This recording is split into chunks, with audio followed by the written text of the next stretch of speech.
그래서 지금 이제 주님께서 이제 말씀하신 것들이 지금 때가 굉장히 급한 것 같습니다. 지금 예, 목사님께서도 항상 또 영상 올려주시고 좋은 영상 올려주시는데 그러다 보니까 지금 이 기도도 많이 필요하고 예, 그래서 더 많은 성도분들이 예, 이스라엘하고 또 유대 백성들을 위해서 기도하는 것들이 필요한 것 같습니다.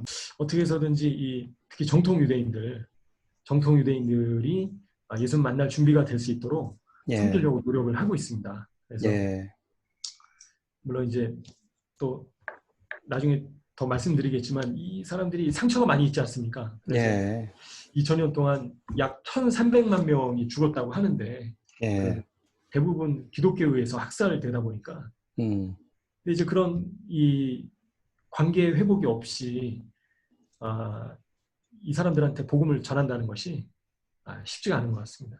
그래서 예, 지금 이제 코로나로 인해서 전 세계 많은 또 분들이 어려움을 또 겪고 이 팬데믹으로 인해서 많은 피해도 또 겪고 있고 또 이제 사상자도 많이 생기고 했는데요. 또 미국도 마찬가지로 굉장히 많은 또 사망자도 발생하고 이제 다행히 이스라엘 같은 경우는 그래도 미국이나 아니면 뭐 유럽이나 아니면 뭐 이란이나 그런 나라들에 비하면 피해가 다행히도 적은 편입니다. 그래서 뉴스에서 나오는 것처럼 적은 편인데요.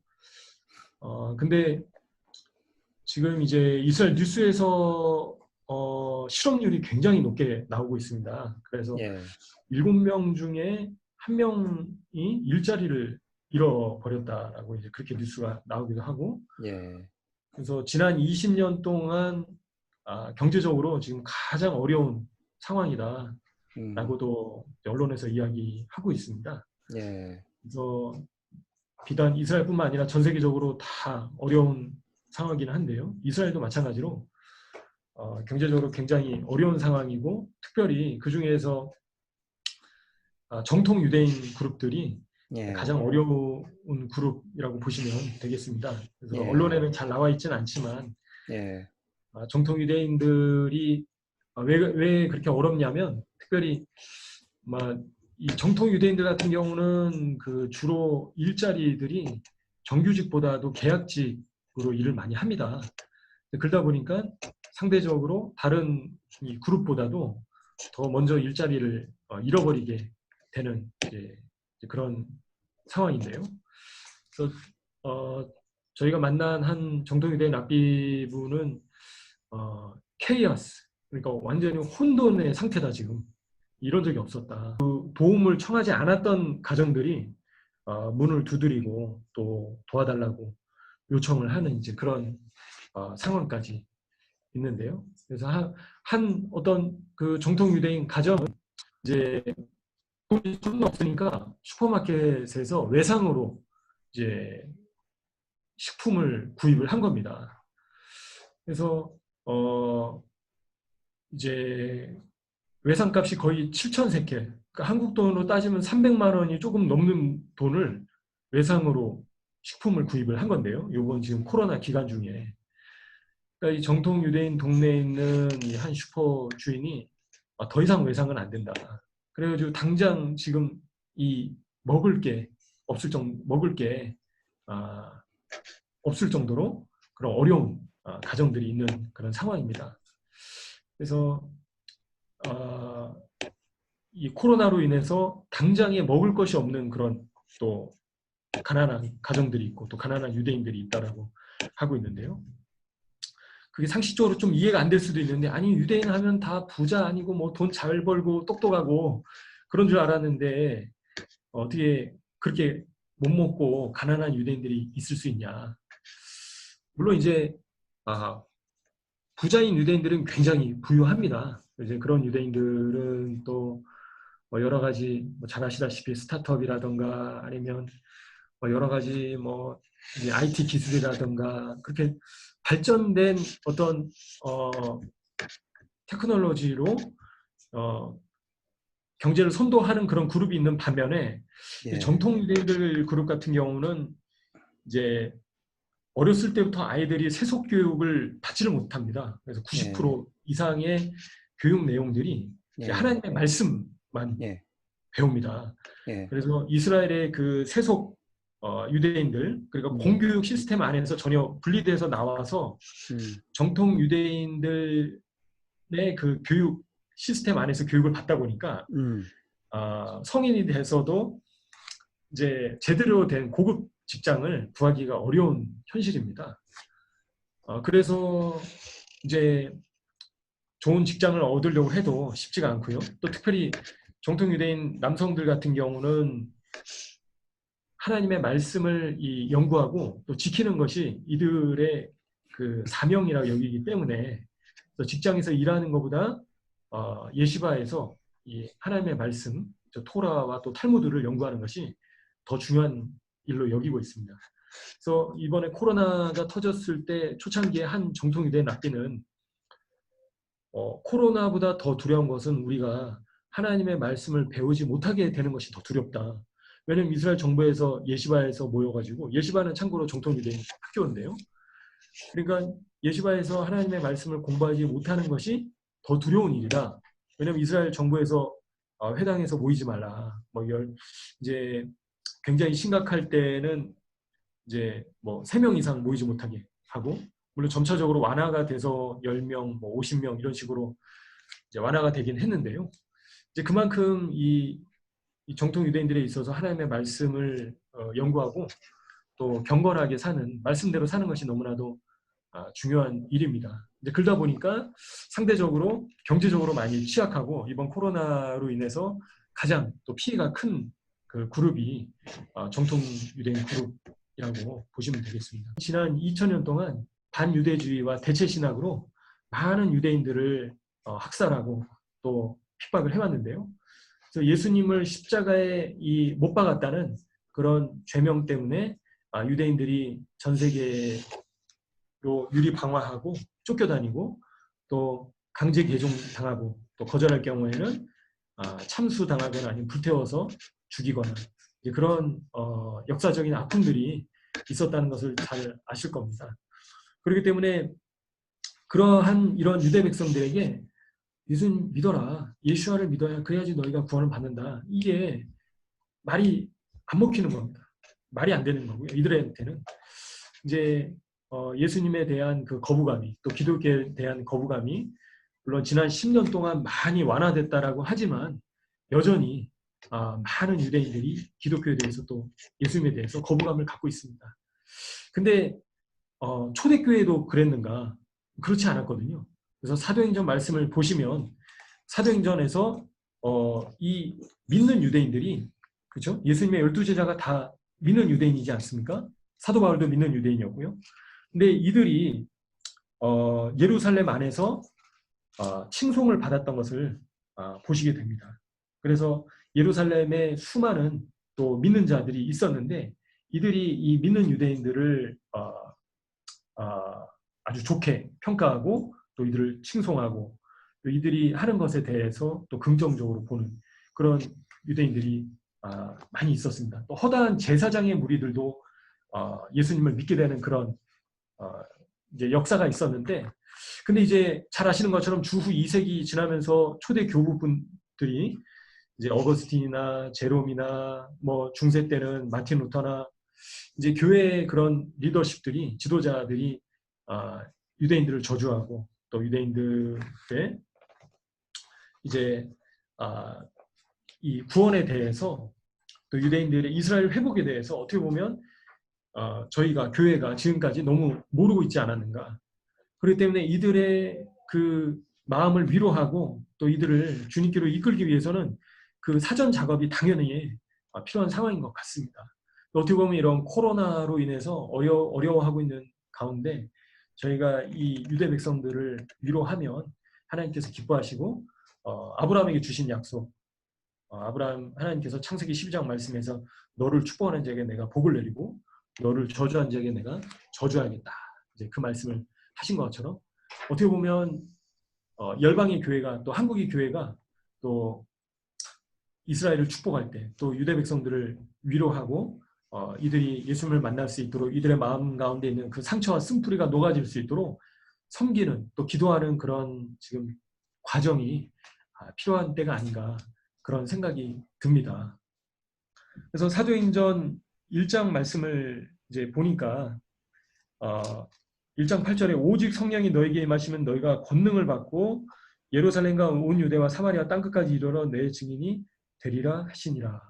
예수님께서 승천하시기 전에 마지막으로 제자들에게 남겨주신 말씀이 바로 사도행전 1장 8절 말씀인 것을 보게 됩니다. 권세와 능력을 받는다라고 말씀하고 계시는데요. 근데 저희가 이제 간절히 부탁드리는 것은 이 일이 올해 오순절에도 하나님의 놀라우신 역사가 예루살렘에서 또 유대와 이 사마리아와 온 이스라엘 가운데 그런 일이 있을 수 있도록 기도를 부탁드립니다. 그래서 물론 전 세계적으로 지난 2000년 동안 이 예수님을 믿은 수많은 또 성도들이 있었고 또 주님의 종들이 일어났는데요. 이제는 지금 시즌이 예루살렘 시대로 가고 있는 것을 보게 됩니다. 그래서 2000년 전에 예루살렘에서 시작했던 그 성령님의 역사가 이제는 예수님께서 오시기 전에 이제는 예루살렘에서 그런 성령님의 역사가 다시 한번 펼쳐질 수 있도록 기도해 주신 것이 너무나도 중요한 때인 것 같습니다. 왜냐하면 예수님께서 유대 백성들을 향해서 너희가 주 이름으로 오시느니 어서 오시옵소서라고 고백을 하기 전까지 내가 가지 않겠다 그 말씀을 하셨는데요. 그래서 이 백성들이 바루카바 베시엠 아도나이 외쳐야지만 예수님께서 오실 수 있는 겁니다. 그러기 위해서는 사도행전 1장 8절의 그런 역사가 사도행전 2장의 그런 역사가 다시 한번 이 오순절을 시작으로 해서 이 예루살렘과 온 이스라엘에 또 전 세계 유대 민족들 가운데 이런 역사가 일어나는 것이 너무나도 중요한 때이고 그래서 이들이 결국에는 스가랴 말씀처럼 그 찔림 받으신 예수님을 바라볼 수 있게 되는 은총과 간구하는 심령을 하나님께서 이 백성에게 부어주실 때 이들이 십자가에 못 박히시고 창에 찔리셨던 그 예수님을 이제는 바라볼 수 있도록 전 세계 성도분들의 많은 기도가 필요한 때인 것을 저희가 보게 됩니다.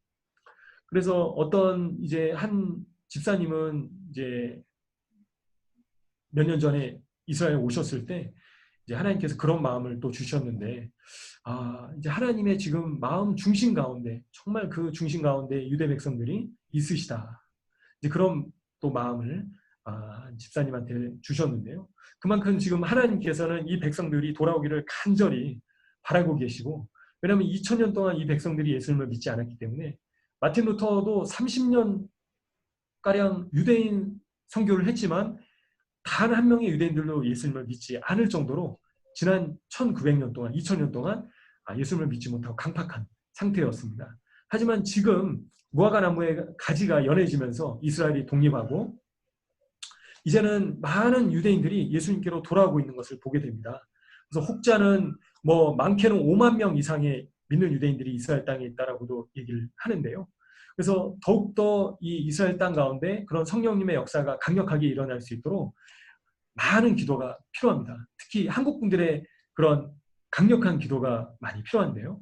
왜냐하면 이분들 같은 경우에 아직도 믿는 유대인들의 그런 연약한 모습들이 있습니다. 한국 분들처럼 이렇게 금식기도 하고 철야하고 정말 간절히 주님께 부르짖고 이제 그런 기도하는 이 믿는 유대인 사역자들로 계속 일어나면서 또한 그 성도들이 중심이 돼서 핍박과 그런 이 박해나 어려움을 개의치 아니하고 동족 유대인들에게 더욱더 담대하게 복음을 전할 수 있도록 계속 격려해 주시고 또 기도해 주시고 많은 기도가 필요하다는 것을 절실하게 느끼게 됐습니다.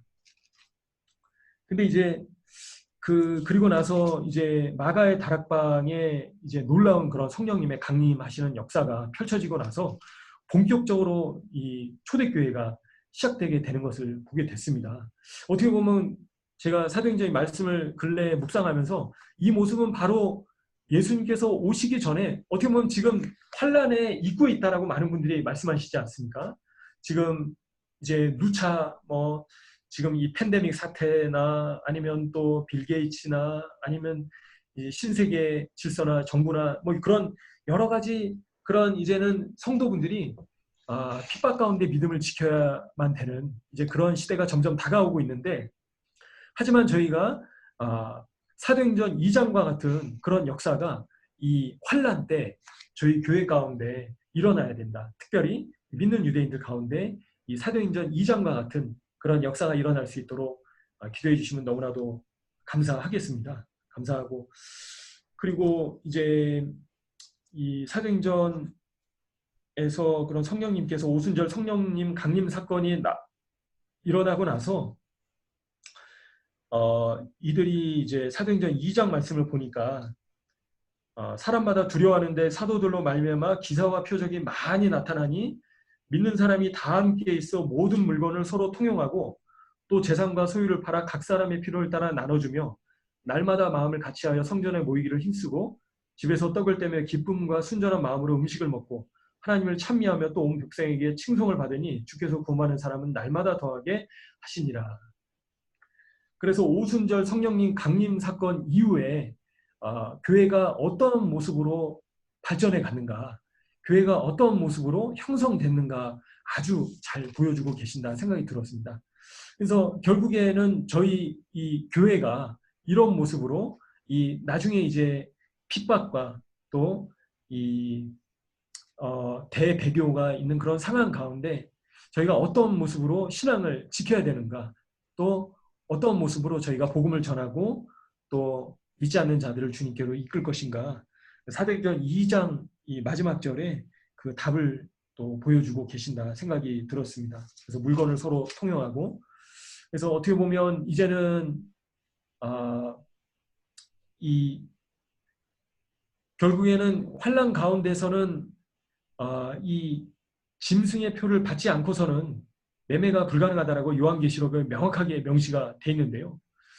그럴 때는 이제는 정말 이 초대교회 모습으로 돌아가야지만 저희가 그런 모습으로 이제는 변화가 일어나야지만 능력 있는 교회로 환란 가운데서도 저희가 일어설 수 있지 않은가 그런 생각이 들었습니다. 근데 그런 모습들을 잘 보여주는 집단이 있는데요. 그게 바로 정통 유대인이다 생각이 들었습니다. 왜냐하면 이 사람들 같은 경우는 그 가난한 사람들을, 과부와 고아와 가난한 자를 돕는 것이 선택이 아니라 의무로 여기고요. 10의 1조가 아니라 10의 2조를 하는 것을 보게 됐습니다. 그래서 특별히 이 가난한 자들을 위해서 따로 떼서, 그래서 자기만을 배불리게, 특히 이런 절기 때 가난한 자들이 굶는 것을 절대 금지하고 있는 그런 또 규례가 있는 것을 보게 됐습니다. 그래서 이런 오순절 날에 가난한 사람들이 먹을 것이 없어서 굶주리는 것이 이제 하나님의 율법을 또 규례를 어기는 것으로 여기면서 특별히 더더욱 이런 절기를 앞두고 가난한 사람들을 찾아다니면서 일부러 오순절에는 특별히 이 유제품을 많이 먹는데요. 여하튼간에 그래서 저희가 이 교회가 결국엔 이런 모습으로 이제 어떤 개인주의를 이제는 벗어나서 이 사도행전의 그 모습으로 돌아가야지만 이 짐승의 때, 적그리스도 그 때가 온다 할지라도 저희가 핍박 가운데 능력이 있는 교회로 끝까지 살아남을 수 있는 것 같습니다. 근데 초대교회 당시에 핍박이 없었는가? 그렇지 않고 스데반 집사니 사도행전 또 이제 6장이나 또 7장에서 보시는 것처럼 그런 핍박과 순교가 일어나는데요. 하지만 이 사도행전은 이 패배의 책이 아니라 승리의 책인 것을 저희가 너무나도 잘 알고 계십니다. 그래서 적그리스도로 또 해석되는 네로가 또 활동했던 시기도 하고, 또 사도 바울이 활동했던 그 당시에도 네로가 있었던 그런 때였지만요. 그래서 저희가 이 적그리스도가 등장하는 거 아니냐, 이제 그런 이야기들이 많이 들려오고 있는데, 이런 가운데 결국에는 이 사도행전 같은 모습으로 저희가 준비되고 또 능력 있는 교회로 예비되어야지만 결국에는 패배하는 교회가 아니라 승리하는 교회, 그리고 끝까지 영혼을 구원하고 끝까지 영혼을 출사할 수 있는 교회로 살아남을 수 있지 않은가. 단순히 수동적으로 아니면 어떤 패배의식에 사로잡혀서 두려움이 아니라 이제 마지막 때에 저희가 물론 네로가 어떻게 하는지 적그리스도가 무엇을 하는지 눈에 보이지만 그 이상으로 하나님께서 저희에게 주실 그 승리를 바라보면서 한편으로 예수님께서 오실 날이 멀지 않은 것을 소망하면서 믿음으로 준비해야 될 때가 아닌가 이 오순절을 맞아서 생각이 들었습니다. 그래서 초대교회 당시와 지금의 때가 너무나도 비슷하게 오버랩되고 있지 않은가 그런 생각이 들었는데요. 우리 다음 세대 우리 청년들한테 좀 당부하고 싶은, 우리 선교사님도 청년들을 살으셨고 또 이렇게 젊은 헌신해서 이스라엘 가서 또 계시는데, 다음 세대 한국의 디아스포라 우리 다음 세대들은 또 어떠한 모습으로 또 어떤 자세로 살아야 될지, 이스라엘과는 어떤 관계를 맺어야 될지 한번 얘기해 주시죠. 그래서 전도서 말씀 한번 제가 잠깐 찾아서 읽어드리겠습니다. 또 젊은 또 청년분들이 이 젊었을 때 이제 예수님의 다시 오심을 위해서 사는 것이 얼마나 가치롭고 또 가장 저희가 젊었을 때 투자해야 될 것이 아닌가, 이제 그런 생각을 많이 했었는데요. 저도 젊었을 때 잠깐 읽어드리겠습니다. 전도서 12장 1절 말씀. 근데 너는 청년의 때 너의 창조주를 기억하라.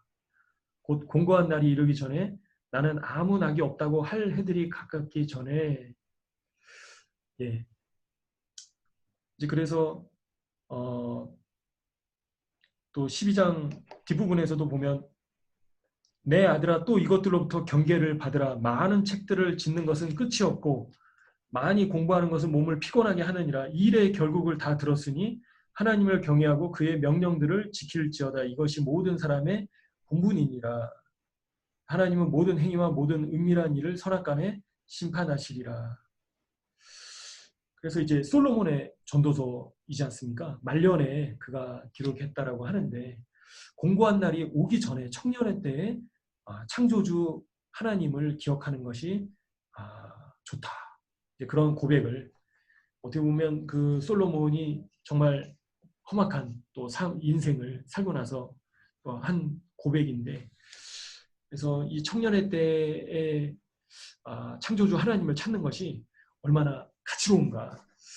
그리고 저희가 아직 가치관이 제대로 형성되지 않은 그러한 때에 세상적인 가치관보다도 하나님의 말씀이 저희의 가치관을 형성할 수 있도록 저희의 이 시간과 또 저희의 에너지와 또 저희의 노력을 하나님의 말씀과 또 하나님께 두는 것이 가장 가치롭고 보배로운 일이 아닌가, 이제 그런 생각이 드는 것 같습니다. 그래서 물론 세상을 떠나서 저희가 살 수는 없지만요, 저에게 주어져 있는 책임을 열심으로 최선을 다하지만 결국에는 시간이 결코 많지 않기 때문에, 시간이 너무나도 빠르기 때문에 단 하루라도 또 1분 1초라도 1시간이라도 아껴서 하나님의 말씀을 또 읽고 또 하나님의 말씀을 묵상하고 또 하나님의 말씀대로 순종하려고 노력하고 또 경건한 삶을 훈련하는 것이, 육체의 연습은 약간의 유익이 있으나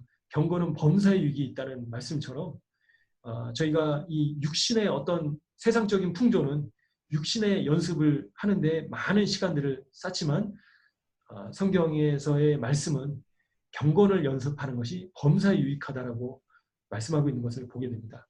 영적으로도 유익하고 육적으로도 유익하고 혼적으로도 유익하는, 그래서 이 젊었을 때 경건을 연습하는 삶을 사는 청년분들이 되시기를 간절히 소원하고요. 이제 어떤 분이 뭐 천국에 또 다녀오신 분이 이제 간증하셨던 기억이 나는데, 정확히 어떤 분인지 기억은 안 나는데 아무튼 인상적이었던 것이 이제 몇 가지 질문을 천국에서 이제 받았는데, 그 중에 하나가 너는 말씀을 얼마나 읽었느냐, 또 너는 얼마나 기도했느냐, 또 너는 얼마나 또 섬겼느냐, 봉사했느냐, 얼마나 또 이제 그 헌금을 했느냐, 어떻게 헌금을 했느냐, 헌금 생활을 어떻게 했느냐. 결국에는 이 재물과 하나님을 겸하여서 섬길 수가 없지 않습니까? 어떻게 보면 이 청년의 시기 때 저도 예수님을 제대로 만나기 전에는 세상에서 이 물질을 쌓는 것이 최고의 또 중요한 일이 아닌가 그런 생각을 했지만 결국에는 먹이시고 입히시는 분도 하나님이시고 먹을 것과 입을 것이 있은즉 족한 줄로 알라. 이제 예수님께서 그렇게 말씀하시고 또 공중의 새도 먹이시는 분이 하나님이시기 때문에 저희가 미래를 염려하면서 또 장래에 이제 무엇을 먹고 무엇을 입을까 어떻게 살 것인가 그것을 염려할 것이 아니라 하나님께서 예수님께서 저희를 위해서 십자가에 박혀 죽으셨는데 저는 예수님을 만나기 전에 하나님을 만나기 전에 그분을 위해서 무엇을 해드릴 수 있을까 그것을 지금부터 알아가는 것이 너무나도 더 가치롭고 또 지루한 것이 아니라 기쁘고 또 성령님께서 주시는 기쁨이 있고 그래서 풍성한 이 축복과 열매가 있는 것 같습니다. 그래서 이 땅에 심지 말라고, 이 땅에 쌓지 말라고 예수님께서 말씀하셨는데요.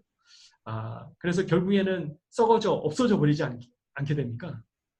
또 죽어서 결코 가져갈 수 있는 것이 또 아니고 결국에는 저희가 주님을 위해서 얼마나 저희가 가지고 있는 것을 내어드렸느냐 그런 것들이 하늘에 쌓이고 또 상급으로 쌓이게 될 터인데 그래서 지금 하나님께 드릴 수 있을 때 많이 드리는 것이 결국에는 이 주님을 만났을 때 가장 큰 또 축복이 아닌가 또 하나님께서 큰 또 상급으로 보상을 해주시지 않는가 그런 생각이 들었습니다. 물론 지금 당장 저희 자신에게 물질이 없고 또 많은 재정이 없다 할지라도 저희의 시간과 또 저희의 이 열정과 에너지와 또 저희의 이 삶의 비전을 주님을 위해서 드리는 것이 결국에는 하나님께서 저에게 주신 달란트를 이제 장사를 해서 다시 배가시키는 이제 그런 일이 아닌가 생각이 드는 것 같습니다.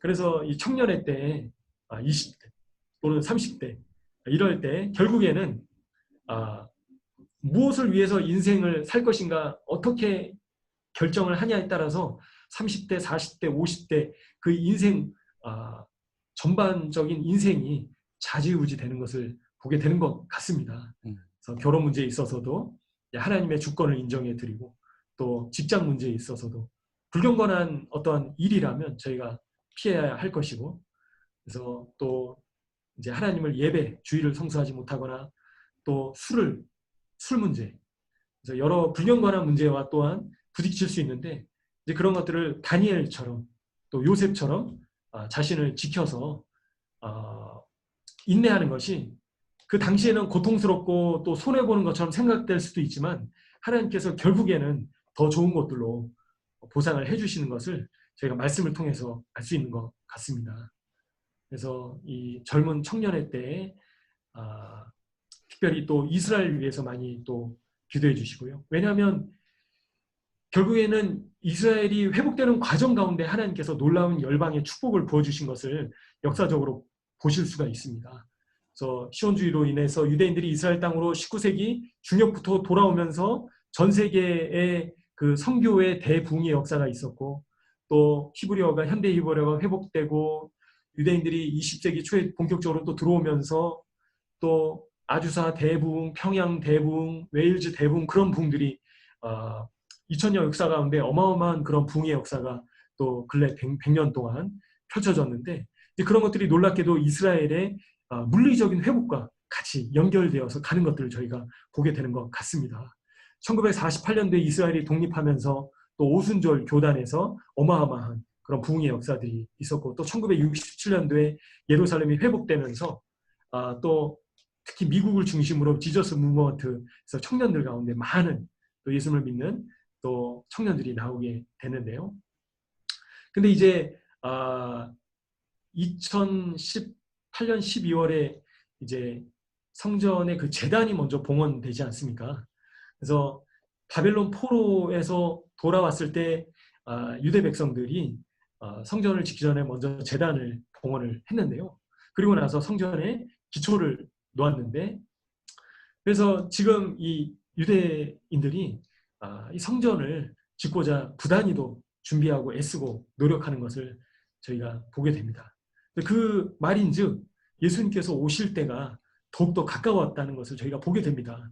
그래서 거룩한 것에 가증한 것이 선 것을 보거든 산으로 피하라고 또 말씀하시고, 마태복음 24장 말씀에서도 명확하게 예수님께서 오시기 직전에 어떤 상황들이 펼쳐질 것을 또 말씀해주고 계시고, 요한계시록에서도 반복적으로 적그리스도에 대해서 또 계시해주고 계시는데요.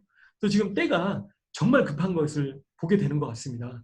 그래서 저희가 뭐 천년 만년 계속 살 수 있는 것이 아니라 결국에는 저희가 주님을 위해서 살 수 있는 이 시간도 유한하다. 그래서 저희가 이 하루를, 오늘 하루를 어떻게 주님을 위해서 살 것인가. 예. 물론 일을 하고 있으면 그 직장 내에서 어떻게 한 영혼이라도 구원을 할 것인가. 한 사람의 영혼이 천하보다 귀하다라고 하지 않습니까? 그래서 그 단 한 영혼이라도 이 예수님께로 돌아온다면 그보다도 더 큰 투자는 있을 수가 없다. 그래서 많은 분들이 어떻게 재테크를 해야 되고 어떻게 이제 또 투자를 해야 되고 이제 그런 것들을 많이 이야기하지만 성경 말씀을 통해서 저희가 알 수 있는 것은 가장 확실한 투자, 가장 이윤이 높은 투자는 한 영혼을 예수님께로 돌아오게 하는 것이 가장 큰 재테크다. 가장 큰 투자다.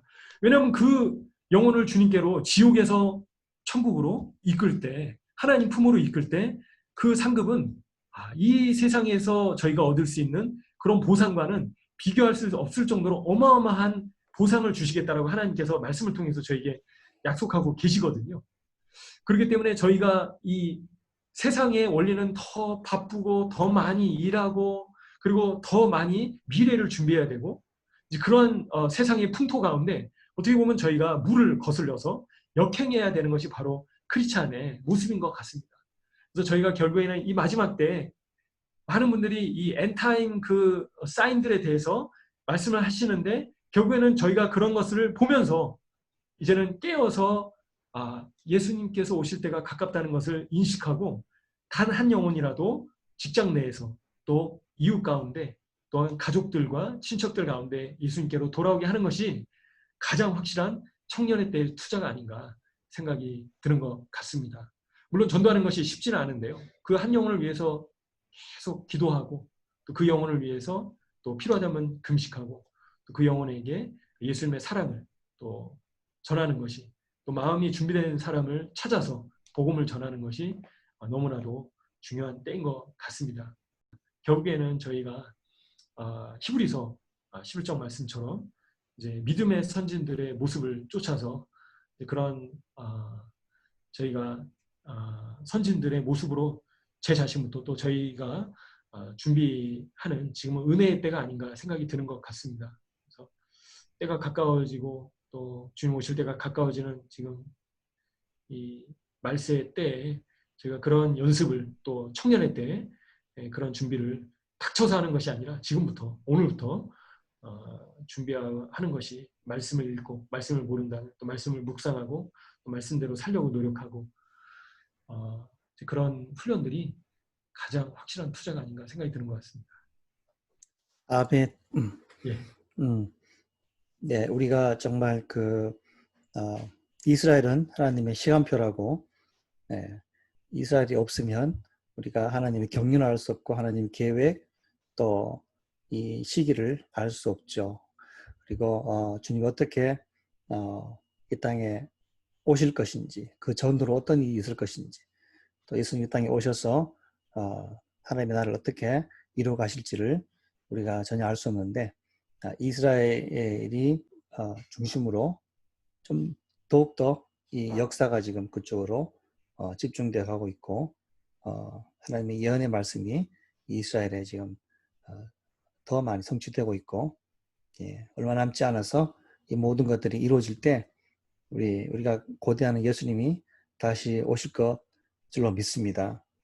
이를 위해서 정말 네. 현재 열심히 수고하고 또 최선을 다하고 계신 우리 바락 선교사님 감사드리고 또 우리 귀한 가정에 하나님의 축복이 함께 하시길 바라겠습니다.